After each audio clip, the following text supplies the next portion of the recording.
frappe, c'est que j'ai le sentiment dans la justice internationale qu'il y a les bons criminels de guerre et les mauvais criminels de guerre. Bonjour tout le monde, j'espère que vous allez tous bien. Ici votre élément, le soldat de Barou, le soldat africain, le soldat panafricain. Si je suis devant vous aujourd'hui ce matin, c'est pour qu'on puisse décortiquer cette vidéo-là parce que je sais qu'il y a beaucoup de personnes qui n'ont pas compris.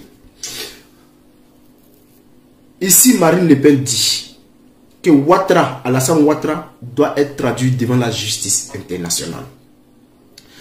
Et comme les militants du RHDP aiment tout ce que fait la France et fait tout ce que dit la France, et respectent la France et adorent la France et adorent les politiques françaises, alors j'espère que les militants du RHDP, les militants d'Alassane Ouattara vont accepter les dires de Marine Le Pen ici.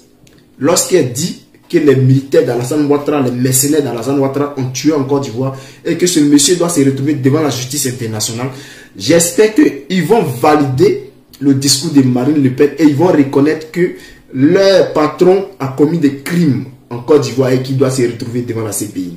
Donc, vous les militants du RHDP, voici ça, hein? On fait comment? Pour le deuxième monsieur qui parlait le français ici en question dit que avant lui, en réalité, il dit que c'est Gbagbo qui a gagné les élections. S'il n'y a pas de débat. Parce qu'il dit ce qui s'est passé avec Alassane Ouattara, c'est une tricherie. D'abord, Alassane Ouattara et Nicolas Sarkozy, la politique française, tournent un film bien avant les élections. Et ce film était gardé au froid. Ce qui signifie qu'ils ont tourné un film qui proclamait Alassane Ouattara comme président de la Côte d'Ivoire et le film était déjà gardé.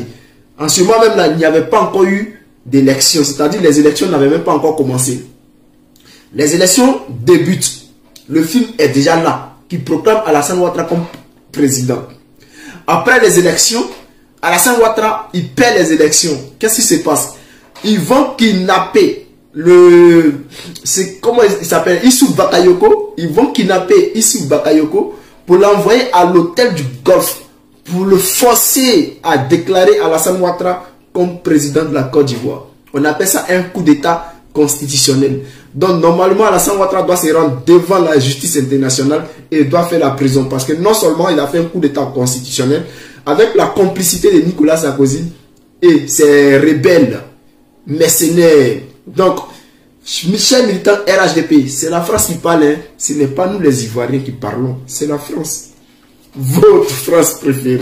Donc il faut accepter le verdict qu'Alassane Ouattara a perdu les élections et a volé les élections et qu'Alassane Ouattara a tué les gens en Côte d'Ivoire. Il faut accepter cela. Amnesty International considère que les armées de M. Ouattara se sont rendues coupables de crimes de guerre et de crimes contre l'humanité. Mais M. Ouattara n'est pas poursuivi par la justice internationale. Mais justement, le sera-t-il? C'est toute la question de savoir si nous ne sommes pas toujours dans la justice des vainqueurs et si les intérêts qui sont en jeu correspondent réellement à des intérêts de justice. Nous verrons donc si M. Ouattara doit répondre des crimes qui ont été incontestablement commis par son armée. Vous pensez qu'il doit être poursuivi? Oui, je pense qu'il doit être poursuivi, oui, bien sûr. Bah, écoutez, ou alors, on considère qu'encore une fois, il y a des intérêts supérieurs qui font que il y a les gentils criminels de guerre et les méchants criminels de guerre, comme il y a les bons dictateurs et les méchants dictateurs. Ça dépend d'ailleurs du moment, parce que les gentils dictateurs, M. Ben Ali, deviennent des méchants dictateurs en quelques jours, et vice-versa. Voilà, j'appelle donc les Français à la prudence. Il y a d'un côté une légitimité nationale, constitutionnelle et institutionnelle, qui est tellement vraie que Alassane Ouattara, auréolé de sa possible victoire, est allé écrire à qui? Au Conseil constitutionnel. Le président Nicolas Sarkozy, vous pouvez le vérifier sur le site de l'Élysée, en date du jeudi 2 décembre, dit qu'on n'attend plus que la validation et la proclamation par le Conseil constitutionnel. Là, moi, je ne peux pas être plus royaliste que le roi. Sarkozy attend le Conseil constitutionnel pour pouvoir dire ensuite qu'il préfère la commission électorale indépendante.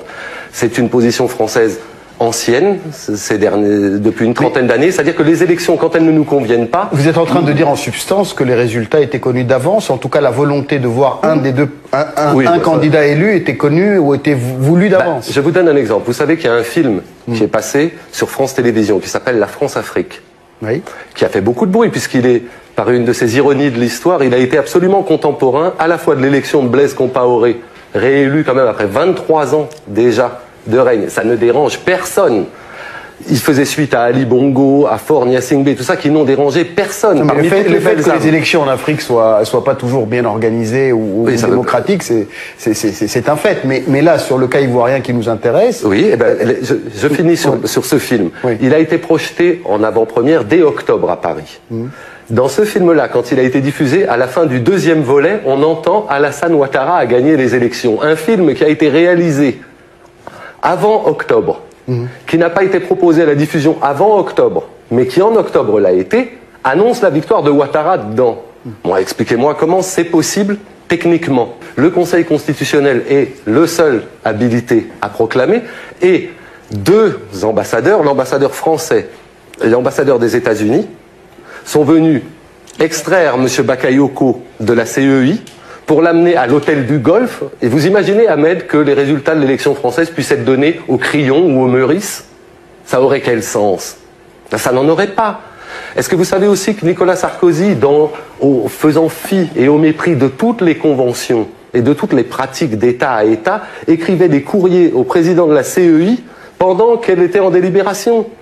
L'ambassadeur, c'est tellement vrai que l'ambassadeur de France, Jean-Marc Simon, continue encore aujourd'hui de s'excuser. Aujourd'hui, sa volonté de ne pas s'ingérer, en tout cas, si on sert les troupes françaises. Vous rigolez ou quoi? Après avoir dit, c'est celui-là qui a gagné, maintenant il dit, je m'ingère plus. Mais il n'est pas le seul à dire celui-là. Ah oui, mais c'est pas parce qu'il n'est pas le seul qu'il n'est pas fautif. Toute la communauté internationale l'a dit. Mais non, pas toute la communauté internationale. Les États-Unis le disent. Ça fait pas de la communauté internationale. Est-ce que vous savez que l'Afrique du Sud est devenue, hier matin, membre du Conseil de sécurité? Vous pensez que l'Afrique du Sud condamne Gbagbo et réclame et sollicite la victoire de Ouattara? Vous savez bien que non. La Chine ne tient pas ce discours-là, la Russie ne tient pas ce discours-là, et depuis l'arrivée de Roland Dumas et Jacques Vergès, il ne m'étonnerait pas que des pays du Maghreb... Qui réclament le recomptage des voix. Absolument. Il ne m'étonnerait pas que des pays du Maghreb, de l'Amérique du Sud et du monde arabe plus largement deviennent des soutiens à Gbagbo. Et on reparlera de la communauté internationale à ce moment-là.